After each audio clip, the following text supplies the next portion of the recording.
Hai, Assalamualaikum. Bersama saya lagi Abbas dan saya bersama Wan Mahmud. Antara tonggak penting dalam perjuangan saya memartabatkan seni. Okey, hari ini saya nak bertanya beberapa soalan untuk ayah saya dalam Kelantan lah, bahasa Kelantan. 18 Jun 2020. Okey, bah. Kita perkenalkan diri dulu. Abah, nama, umur, lepas tu tempat asal. Saya Wan Mahmud bin Cik Hassan, berasal dari kampung Kucluk, Bacot, Kelantan. Umur 64 tahun. 64 tahun. Bekerja sebagai kontraktor.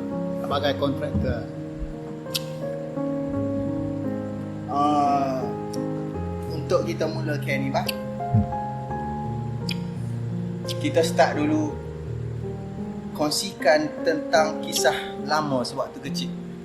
Lagu mana perbezaan dulu dengan sekarang? Kamera situ.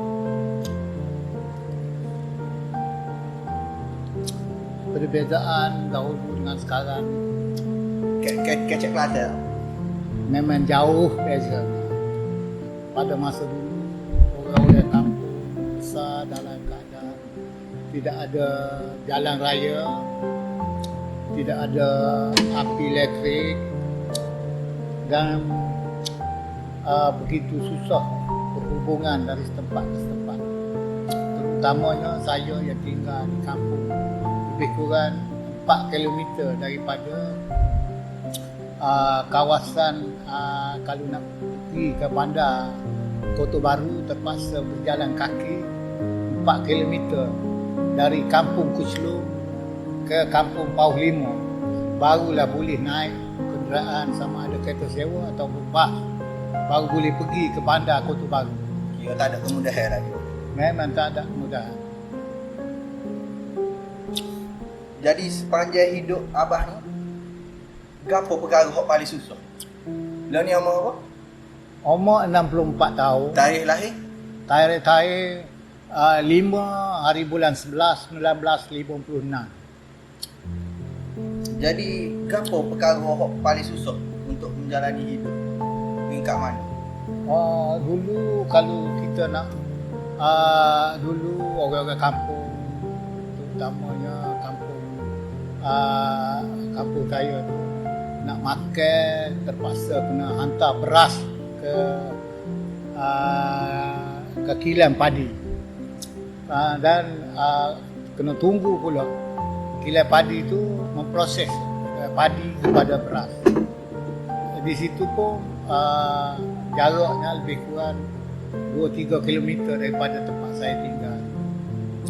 Terpaksa begitu susah. Selepas tu perkara gapo susah? Susah lagi nak pergi sekolah. Pergi sekolah terpaksa berjalan kaki. Sebab tidak boleh menaiki basikal ataupun menaiki kereta. Waktu itu jalannya becuk-becuk ke atas tepi-tepi batas-batas mendam padi. Daripada Kucluk ke Pauh Lima tu lebih kurang 4 kilometer tu terpaksa berjalan kaki menggunakan batas dan benda-benda padi lah. Sebab waktu tu tak ada jalan kan? Jalannya ada pun tak. Jalan yang ada tu jauh. Melalui teratak pulau, melalui dekat dengan Sarawak baru mari ke Pauh Lima. Jalan pun becuk-becuk. Jadi terpaksa apabila kita berjalan kaki, pagi-pagi jalan kaki pergi ke sekolah, terpaksa bawa kasut dipakai di sekolah. Ya, tu waktu kecil lah ya. Kalau waktu pertengahan remaja pula, dewasa, menuju alam dewasa. Menuju alam dewasa, setelah saya belajar di sekolah teknik di Bukalan Jepang, hari Minggu terpaksa saya balik, dan hujung minggu tu terpaksa saya pergi ke sekolah, terpaksa juga berjalan kaki. terpaksa kena pikul 4 kilometer tu merentas benda padi ke kawasan untuk nak naik kereta ataupun bas ke Kota Baru. Waktu tu sekolah teknik tu di Pekalan Cepa, kena tukar pula bas di Kota Baru ke Pekalan Cepa pula. Sekolah teknik tu waktu tu ambil electrical tu. Saya belajar elektrikal waktu tu. Tu menuju ke alam dewasa. Selepas pula alam persekolahan, apa hak dilalui? Alam persekolahan begitu sukar pada waktu itu kerana sekolah yang berada tu begitu jauh. Kita terpaksa, bukan saya seorang lah, di kampung tu terpaksa berulang-alik ke sekolah. Kadang-kadang terpaksa petang pula pergi pula ke sekolah. Waktu tu orang jual makanan pun tidak banyak. Kita makan pagi, boleh kadang-kadang makan, kadang-kadang tidak. Kita masuk, lepas tu kita terpaksa balik. Petang tu nak pergi pula. Di sekolah kena ada latihan, macam-macam latihan sokan pula. Di petang tu. Dan kita waktu tu kita pun letih, jauh, jalan kaki. Kadang-kadang balik, kadang-kadang tidak balik. Dan kita pula nak main sokan tapi kita tak makan. Terpaksa minum air yang kita bawa dalam botol. Di alam dewasa tu pula macam mana ujian waktu bekerja? Setelah dewasa pula bekerja. Apabila bekerja begitu susah juga. Amat susah. Apabila susah tu dah, saya tidak heran pada susah tu. Kerana susah dah, saya nak balik rumah saya daripada sekolah pun susah. Jadi kesusahan tu tidak ada nilai lagi. Jadi kalaulah orang lain cakap susah, benda-benda yang kita tengok, kita lalui, kita susah dah, kita rasa tidak susah. Lepas tu petang-petang hari Minggu, waktu tidak sekolah, kita terpaksa menolong ibu bapa ke benda. Terutamanya terpaksa membantu ibu bapa sama ada memikul, dia panggil waktu itu semar. Setelah semar tu besar jadi padi, kadang-kadang terpaksa pula tolong mak bapak tu menghasilkan padi. Lepas tu padi daripada benda tu balik ke rumah. Itulah kerja tolong ibu bapa waktu hari Minggu.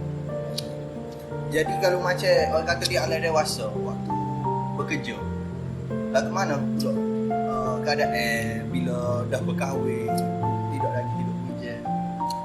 Setelah saya bekerja di beberapa tempat, terutamanya di Kuala Lumpur, bekerja dengan syarikat swasta. Jadi saya pun balik ke kampung waktu itu. Jalan yang dulu kita melalui berjalan kaki, tapi boleh naik motosikal dan kereta pun boleh naik. Tapi waktu itu jalannya tidak tar, tapi boleh naik kereta. Jadi saya waktu itu telah berhenti bekerja dengan syarikat swasta, cuba nasib macam-macam kerja. Akhirnya saya pengalaman yang boleh bekerja dengan swasta tu, saya membuka syarikat sendiri. Buka syarikat sendiri itu begitu suka juga, sebab waktu itu begitu susahnya, sebab kita tidak tahu kita tidak diajar waktu itu, kita belajar sekolah teknik saja, belajar bekerja. Untuk niaga ni kita terpaksa pergi ke bank-bank untuk nak dapat pula pinjaman. Di waktu tu pada saya alam baru, perubahannya paksa jumpa dengan manager bank. Kita orang kampung, tidak ada kursus, tidak ada pengajian khusus untuk nak pinjai pula, nak berniaga kena pinjai duit. Jadi saya pun pergilah berjumpa dengan manager bank. Untuk waktu tu sudah buka perniagaan, bekerja ada sendiri, buat kerja elektrik, lesen sudah ada, tapi kerja sudah dapat dengan JKR elektrik.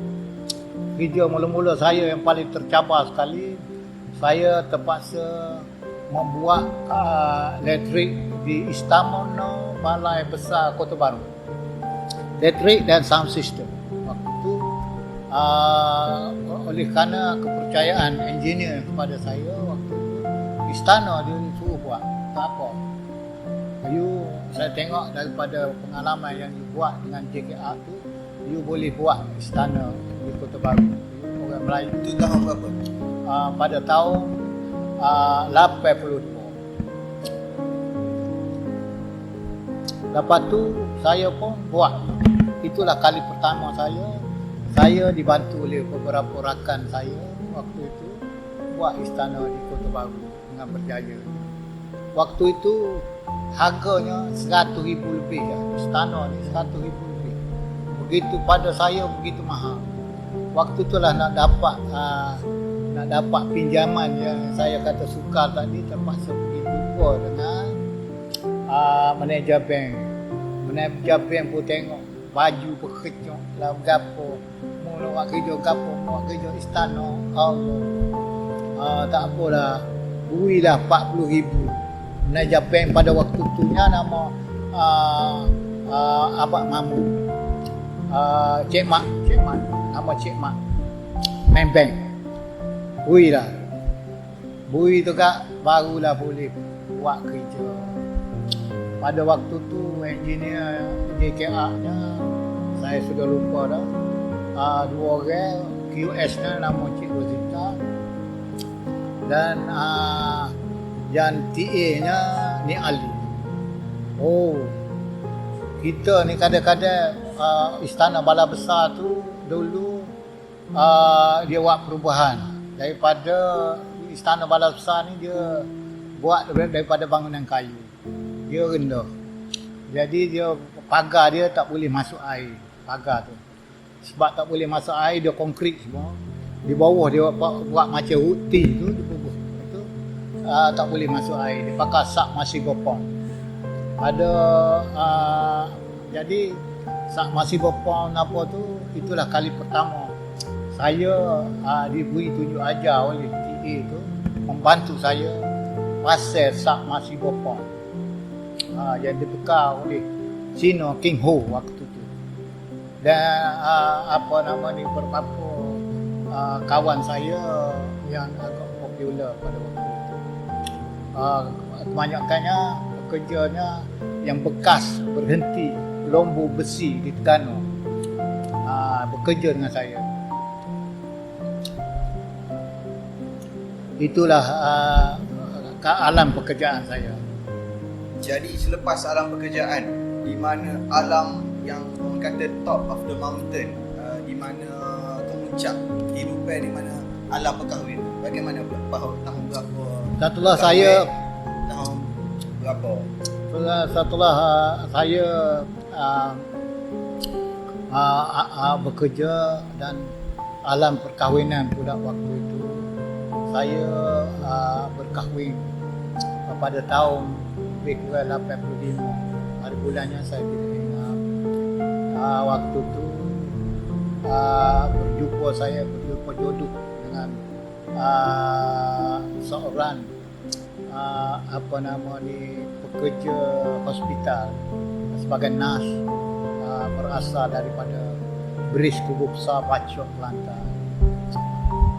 berkahwin lah pada waktu itu. Karena waktu itu duitnya tidak banyak tapi ada. Setelah berkahwin, kita pun melalui alam rumah tangga waktu itu susah juga.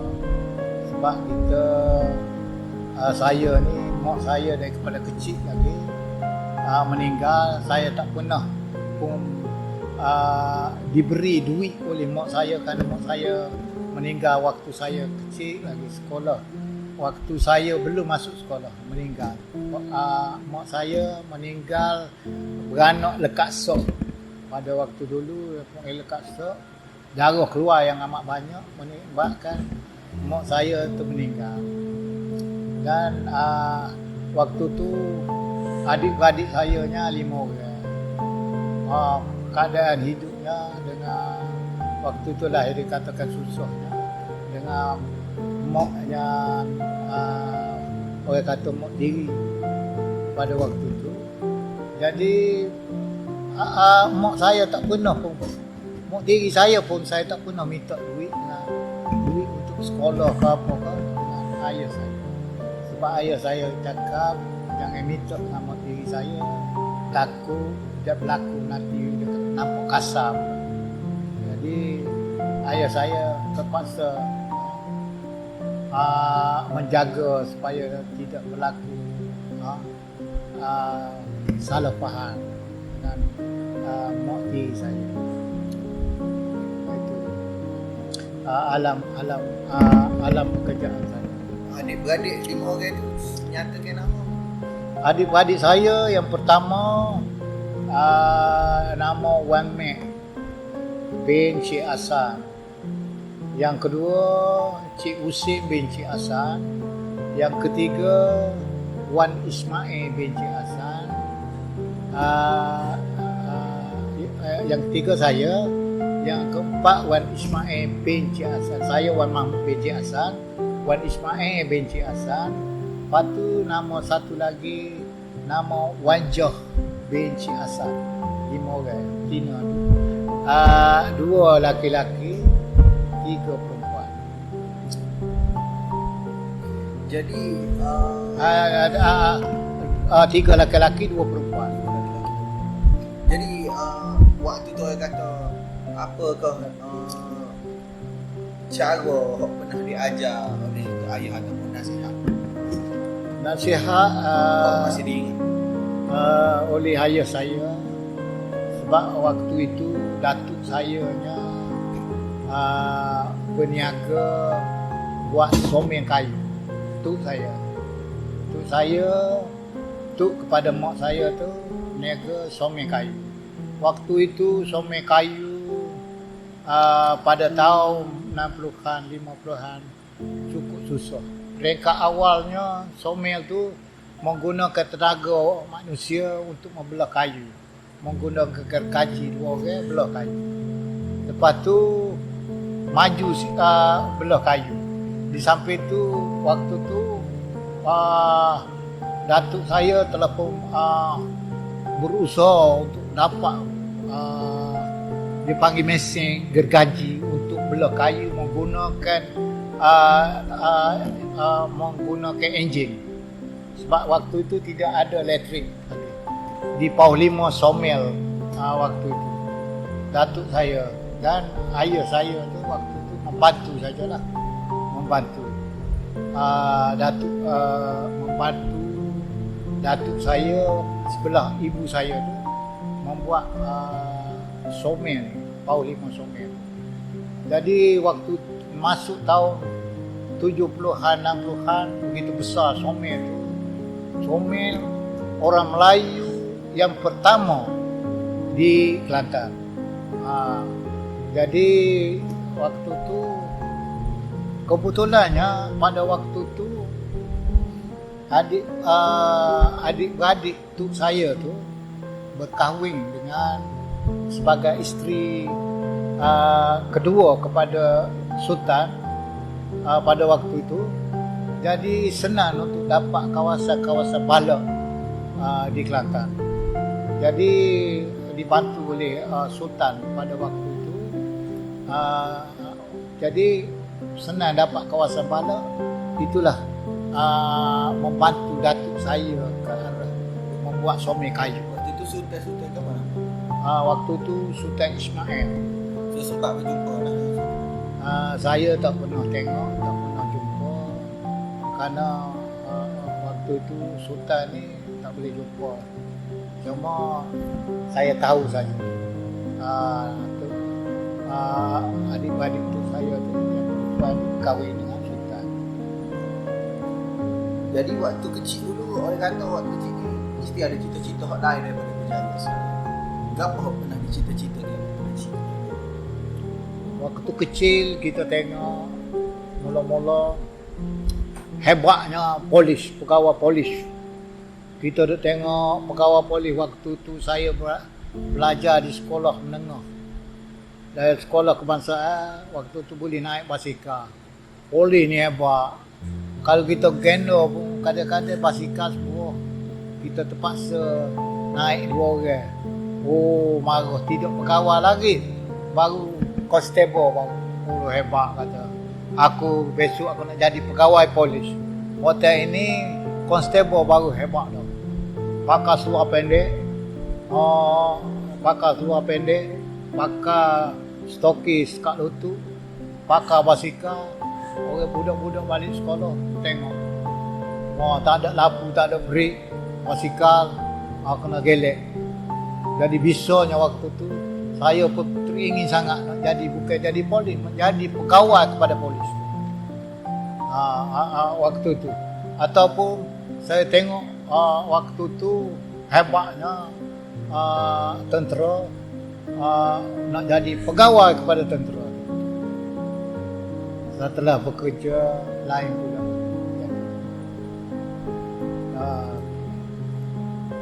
Sebab belajar tu dah.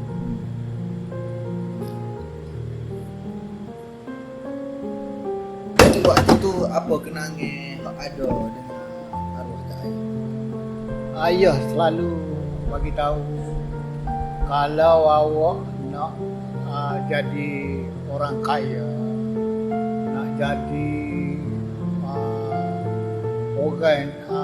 orang kaya, mesti you tak boleh makan gaji. You kena berniaga sendiri ataupun you kena berniaga dah kalau nak jadi orang kaya. Sebab Nabi dia kata, Nabi pun berniaga. Jadi kalau kita makan gaji, itu saja. Jadi apa yang dicakapkan oleh datuk saya, ayah saya waktu kecil-kecil itu, saya pun rasa nak berniaga. Waktu tu pula datuk saya, waktu akhir-akhir hayat datuk saya tu dia buat mesin padi. Mesin padi saya tak cerita tadi. Mesin padi dia panggil mesin metah waktu tu. Bermakna beras tidak jemur. Setengah ada mesin dia kena jemur beras, mesin metah. Jadi mesin jadikan padi jadikan beras. Jadi datuk saya waktu tu berkongsi dengan waris dia, bukalah mesin padi. Jadi waktu itulah dia selalu cakap-cakap. Waktu tu datuk saya tu beli bank. Waktu tu mula-mula keluar induction body besi.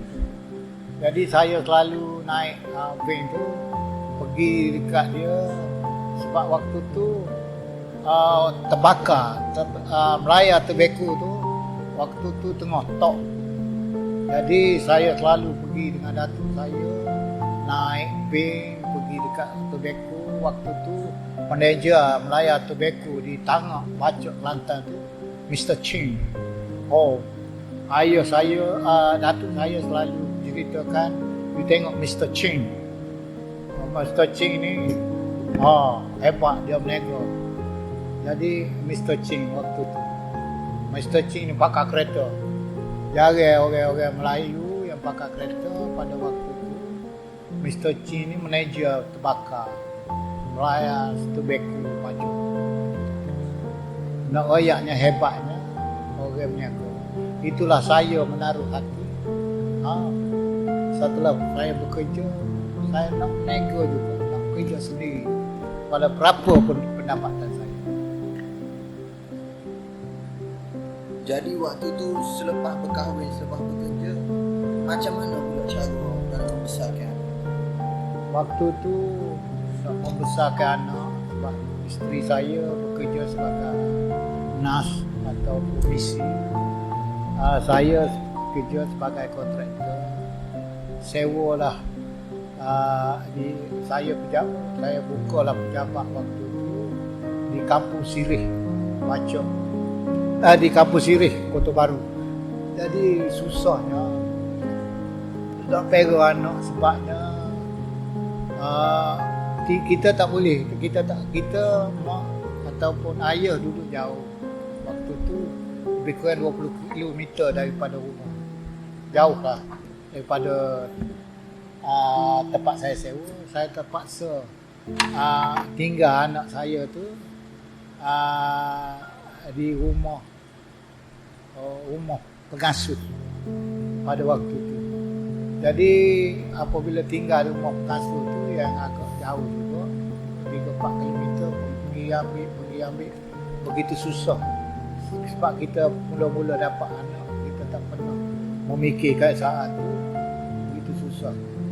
Lepas tu kadang-kadang kita balik lewat, kadang-kadang kita balik cepat.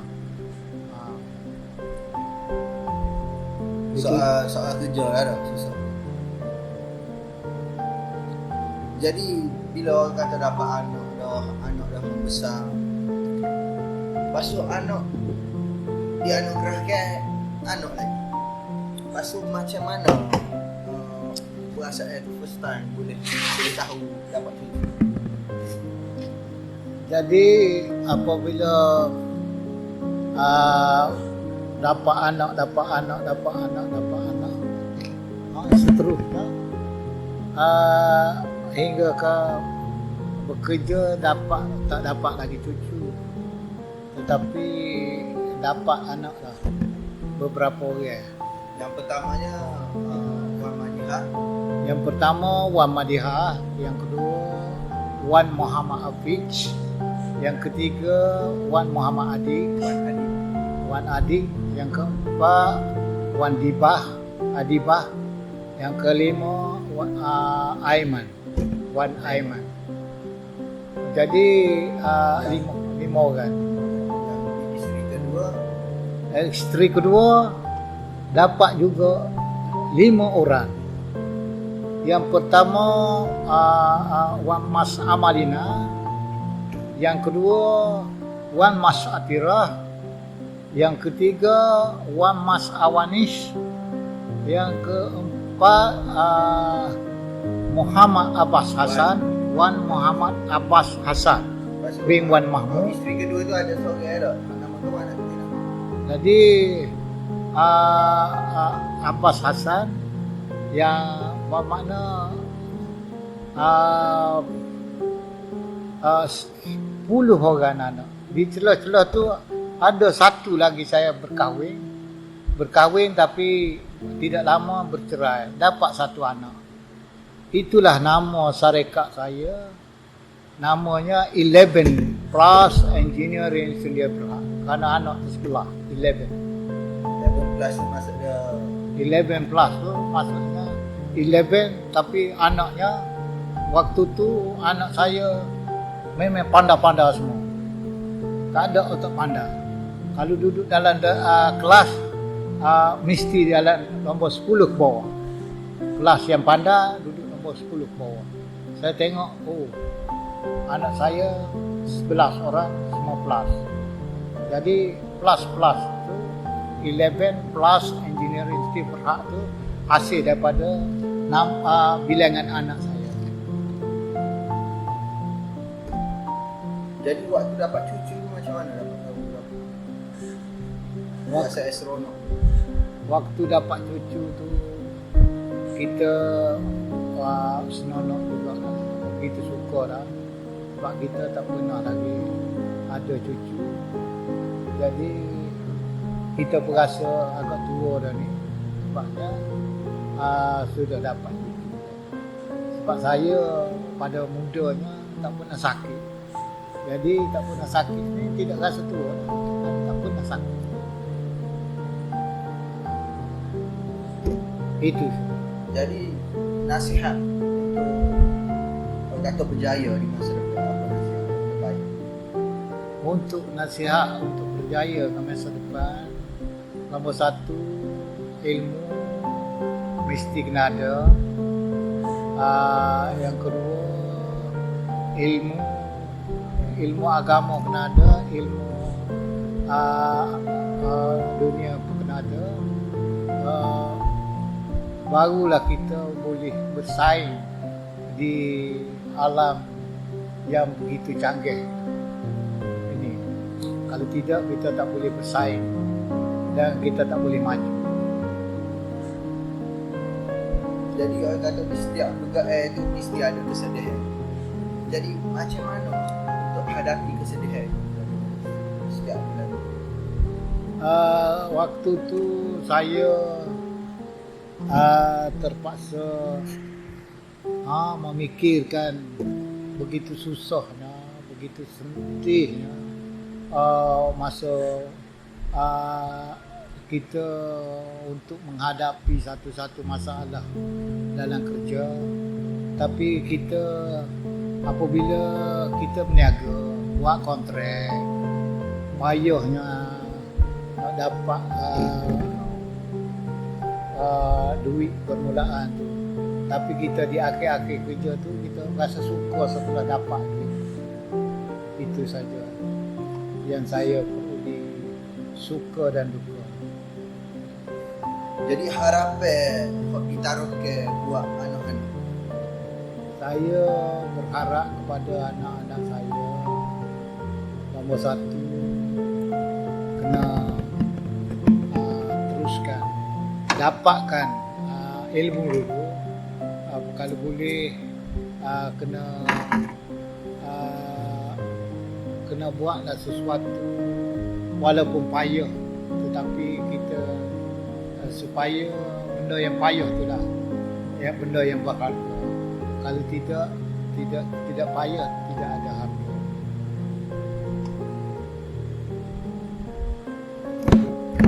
Jadi buat cucu pula. Cucu-cucu lah ni masih kecil. Tahu ke satu, insya-Allah pada tahun ni untuk video ni jadi time capsule untuk cucu-cucu tengok. Apa harapan buat cucu-cucu nasihat? Saya nasihat kepada cucu-cucu dan anak-anak saya. Nombor satu, jagakanlah anak-anak tu dengan baik. Nombor satu.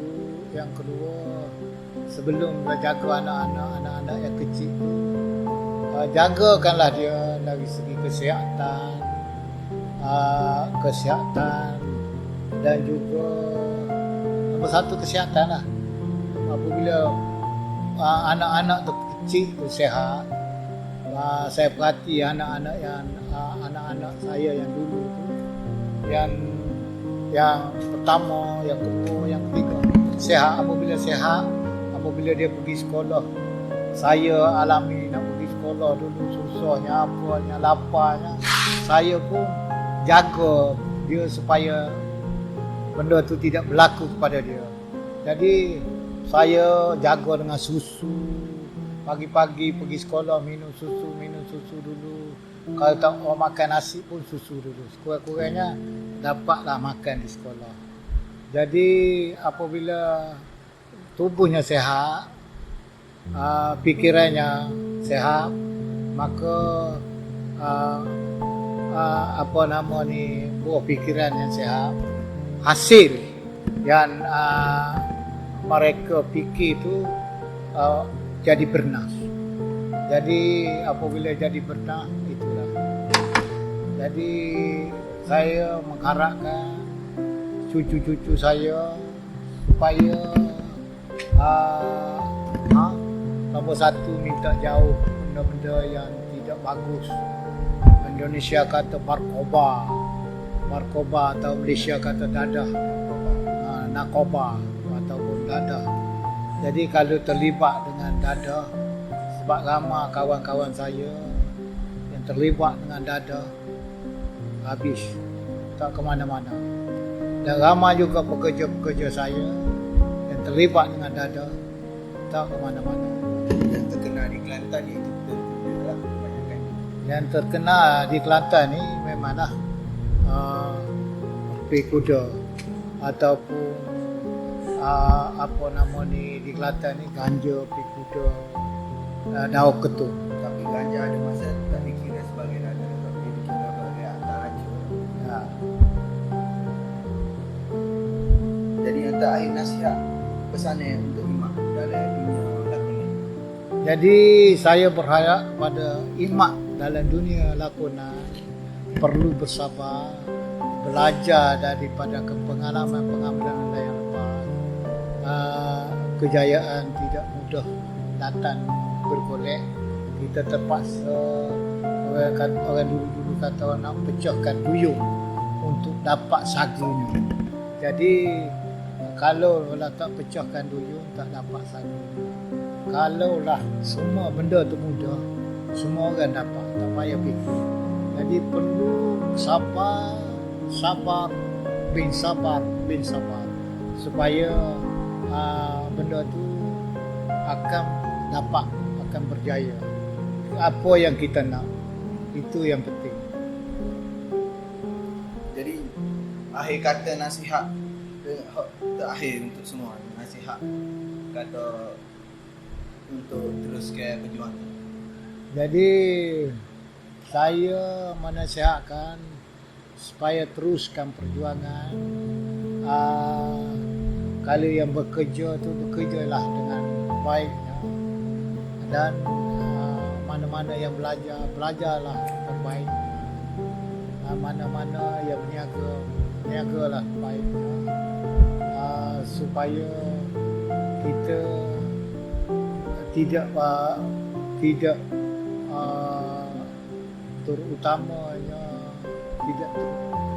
tidak gustan ke belakang. Kita mesti ada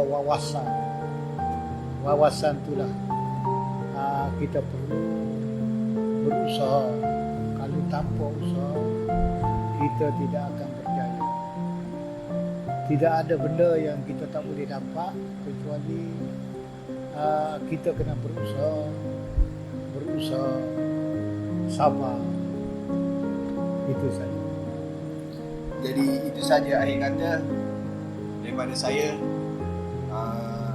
Teruskan berusaha, capai matlamat dalam hidup. Kalau kita mampu untuk impikan, maksudnya kita mampu untuk jayakan. Teruskan bermimpi. Tuhan akan memeluk semua mimpi-mimpi itu. Saya Abbas Mahmud dan bersama saya Wan Mahmud dan Cik Hassan. Itu saja. Assalamualaikum.